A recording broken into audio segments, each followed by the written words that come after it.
Hi there, fifth graders. Today, we're going to continue working on our personal narratives, which can be found on your Google Docs. And so get excited because today we're going to be able to add some figurative language to our writing. I hope you really enjoyed that figurative language song before your lesson today to get you pumped about adding this in to your personal narrative. Remember, before we left, we were working on sensory details, adding in what we hear, see, touch, taste, and smell. So that way our readers can get a visual of what's happening. It's like you're taking them right back there with you. We want to make our writing pop. And how we can do that even more is what you see here on my page, using figurative language such as alliterations, hyperboles, onomatopoeias, personification, metaphors, similes, and idioms. So today I'm going to go over a couple examples of what these figurative languages are that we can use within our writing to make them pop.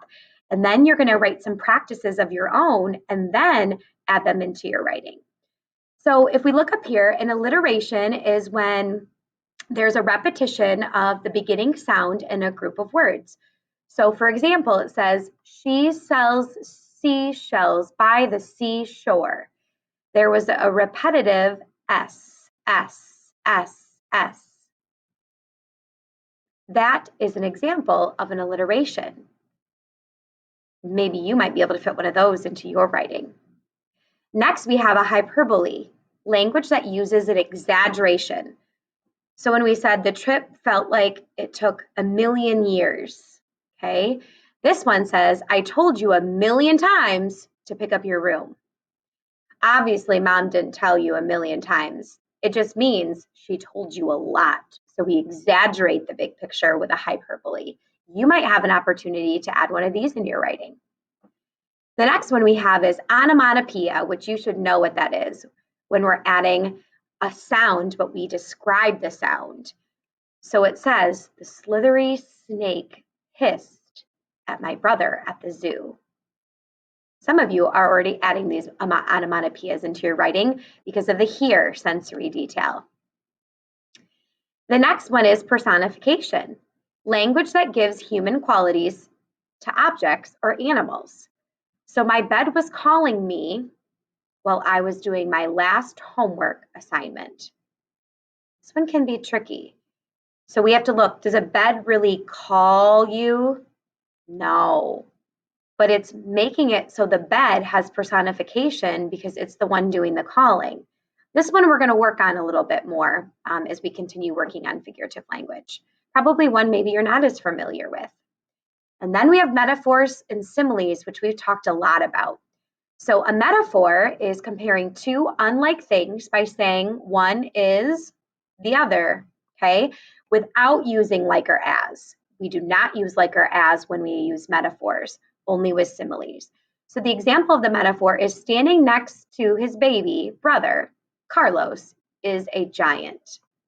So when Carlos is, the baby brother is being compared next to a giant. And they did not use like or as to compare the two things. A simile is also comparing two things, but using like or as. So the example is her beautiful eyes sparkled like diamonds in the sky.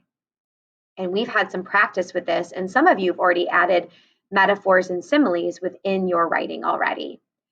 And last, we have idiom, a common phrase or expression that has figurative meaning this one. My teacher told me I was on fire because I got an A on every test this week. Does it really mean, you guys, that you were on fire? No, it just means you were doing really good on your test this week. Just like some idioms such as, it's raining cats and dogs. Is it really raining cats and dogs? No. So think, where is an opportunity that you could add some of these figurative language pieces into your personal narrative? These figurative language pieces also help us get a lot of show instead of tell. And that's what we want in our personal narrative piece. Tomorrow, I'm going to show you how I added some of these figurative languages in my personal narrative that I'm writing for all of you. and we'll learn from Miss Pierce, and then you can apply it to your writing. Today, right after you get off the film or the video, okay, you're going to go into your practice page and you're going to practice writing an alliteration, a hyperbole, an onomatopoeia, personification, metaphor, a simile, and idiom. And then you're going to spend some time trying to find some spots in your personal writing to add it in. Remember, today you might not be a master at this, but if you learn a few and try a few out, that would be awesome. I hope you enjoyed our writing time. I'll see you tomorrow.